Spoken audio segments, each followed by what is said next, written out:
Nacido en Aviñón en 1908 y muerto en París en 1992, Olivier Messiaen es, junto con Stravinsky y con Schoenberg, el tercer gran nombre absolutamente imprescindible a la hora de escribir la música del siglo XX. Messiaen fue alumno de composición de Paul Dukas en el Conservatorio de París y de Marcel Dupré como organista, y él mismo estaría luego al frente del Cavaillé d'École, el órgano de la Trinité de París, durante prácticamente 60 años, desde el año 31, en que llegó a ese puesto, pues se puede decir casi que hasta el momento de su muerte. Pero también fue el más importante pedagogo, aparte de compositor y de organista, el más importante pedagogo del siglo XX por la calidad y la cantidad de sus alumnos, entre los que han estado pues absolutamente todas las figuras cimeras de la segunda mitad del siglo XX, porque han sido una enseñanza pues como de medio siglo. Entonces ahí ha estado Pierre Boulez, ha estado Stockhausen, Xenakis, Courtag, George Benjamin, Tristan Murail, Grisel, Michel Levinas, incluso Yvonne Loriot, una pianista absolutamente excepcional, que se convertiría luego en su segunda esposa y para la que el propio Messiaen escribiría el corpus pianístico, yo diría que más importante, más trascendental y de mayor amplitud de todo el siglo XX. La música de Messiaen no se parece absolutamente a nadie, es una música absolutamente original, de las más originales, no ya de su tiempo, sino yo diría que de toda la historia de la música. Y ello por varias razones. Una de ellas es su sincretismo entre el material oriental y el material occidental. La música de Messiaen no es ni tonal ni atonal. Es un tipo de música diferente que se basa en 7 modos o 7 escalas diferentes. Algunas son de propia invención y otras son históricamente adquiridas. De manera que de esas escalas él obtiene tanto el material melódico como el material armónico de su música, teniendo en cuenta que es una música preponderantemente monódica, tampoco siempre, ni muchísimo menos, y que esa monodía está envuelta en una armonía muy rica, pero esa armonía tan rica no tiene una función, una naturaleza funcional como la armonía tonal, sino que sobre todo una forma de coloración melódica. Hay algo ahí que enlaza a Messiaen ni más ni menos que con nuestro grandísimo Isaac Albéniz, que es una deuda que el propio Messiaen ha reconocido en más de una ocasión. Segundo, el trabajo rítmico. Esto es quizá el aspecto más original de la música de Messiaen. Messiaen ha basado el ritmo de su música tanto en los ritmos griegos de la poesía griega antigua como en los de citalás, es decir, los modos rítmicos de la música hindú, de la música tradicional hindú, que claro, son modos y son acentuaciones que están completamente al margen de la escritura compaseada musical occidental. De manera que ha desarrollado una música rítmicamente asimétrica de una extraordinaria variedad, pero que en absoluto se parece a la música occidental normal. Luego hay también, y esto es importantísimo en su música, la transcripción de los cantos de los pájaros, porque Messiaen, además de compositor y además de músico y además de organista y de buen pianista, era ornitólogo, estudió profundamente la ornitología, su extraordinario amor a los pájaros y a la naturaleza, y una parte sustancial del material temático de su música son cantos de pájaros de todo el mundo, muy cuidadosamente transcritos, en realidad son estilizaciones, claro, de los cantos de pájaros transcritos a la escala temperada y a la notación proporcional, con lo cual son y no son cantos de pájaros, pero según dicen los ornitólogos, muchos de ellos son perfectamente reconocibles como tales. La cuestión es que Messiaen los trabaja luego como temas musicales independientemente de su origen natural, de manera que los cambia de octava, les utiliza para ellos a lo mejor una orquestación muy exuberante, muy cargada, y claro, en muchos momentos ya dejan de ser reconocibles como cantos de pájaros, son material temático en primera instancia. Hay además un sentido del tiempo absolutamente particular. La música de Messiaen, como pasa mucho con la música oriental también, pero como pasa con las últimas obras de Debussy, no es una música que tiene un desarrollo sinfónico en el sentido centroeuropeo del término, sino que es una música que alterna grandes bloques de distinta naturaleza que básicamente son estáticos, aunque tengan un gran dinamismo interior, y esos bloques aparecen, se pierden, reaparecen otra vez con una cierta diferencia. Con esto su música consigue conjugar un gran ímpetu rítmico en muchos momentos con un poderoso sentido de la estabilidad, de la inmovilidad, sobre todo armónica. Entonces, claro, en su música se produce como una especie de detención del tiempo, que es uno de los aspectos más fascinantes de su trabajo. Y luego ya, y en último extremo, y vamos a otro aspecto fundamental, es que la inspiración de prácticamente toda, o casi toda su música, es de naturaleza religiosa, porque era una persona profunda, un católico profundamente sincero, y que toda su música tiene una inspiración religiosa, pero que curiosamente jamás escribió música para el culto católico, no tiene música litúrgica, sino que es toda música inspirada en elementos de naturaleza teológica, trabajados con una elaboración y sobre todo con una altura de miras poética verdaderamente admirable y hermosísima, y en una línea teológica que está muy cercana o muy próxima a muchos momentos con la de Teilhard de Chardin. San François d'Assís, o sea, San Francisco de Asís, su única ópera, es un encargo de Rolf Liebermann, realizado en 1975, que al principio Messiaen no quería aceptar y que luego finalmente, en una cena con Liebermann, incluso con Georges Pompidou, que era entonces el presidente de la República, pues consiguieron convencerle. Y claro, Messiaen empezó a trabajar.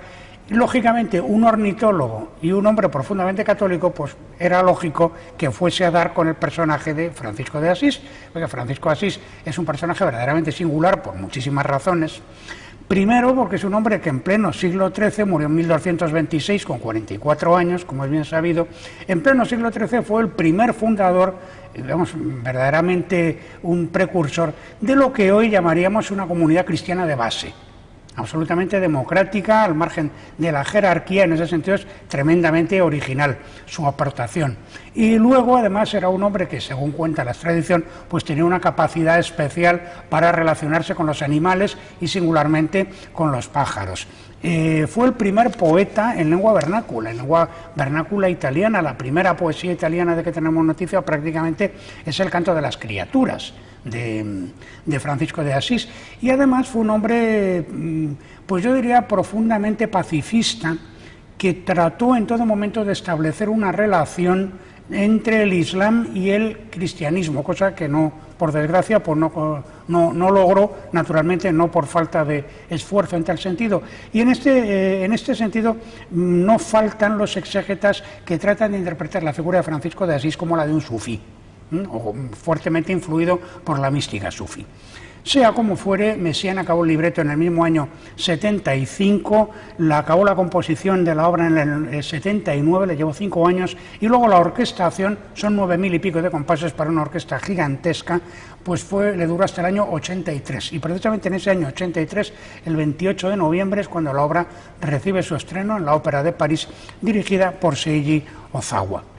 El tema de la biografía o el material de Francisco de Asís que se utiliza en la ópera procede, claro, de la biografía de San Buenaventura, de la de Tomás de Celano también, de las florecillas de San Francisco, del propio canto de las criaturas, y es interesante que Messiaen en ningún momento ha utilizado los elementos que podían configurar por lo que nosotros llamaríamos un conflicto dramático. Quiero decir, ha huido de episodios conocidos de la vida de Francisco de Asís, pues como es el violento enfrentamiento que tiene con su padre, sus antecedentes juglarescos, la cuestión de su relación con Santa Clara, su participación en la guerra contra Perugia, e incluso después, pues el tema de su visita al sultán de Damasco, donde por cierto fue recibido como un igual y tratado con todos los honores, al que inmediatamente le reconocieron, como dirían ellos, como un hombre de Dios. En fin, el caso es que Messiaen, él mismo, no tituló la obra como ópera, sino como espectáculo musical. Es casi una especie de misterio medieval, en el sentido de que no hay un desarrollo dramático en el sentido de una ópera normal, sino que lo que hay es una especie de contemplación de una evolución espiritual que se da en 3 etapas, que son las 3 etapas de la vida del personaje, y que se rehuye cualquier conflicto, y que hay sobre todo una repetición de ciertos elementos que adquiere un carácter de un énfasis casi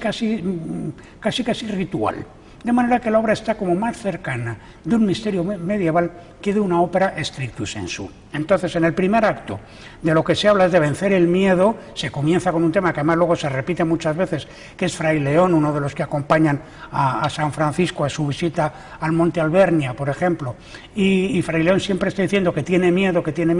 y entonces todo el primer acto es precisamente la lucha contra ese miedo,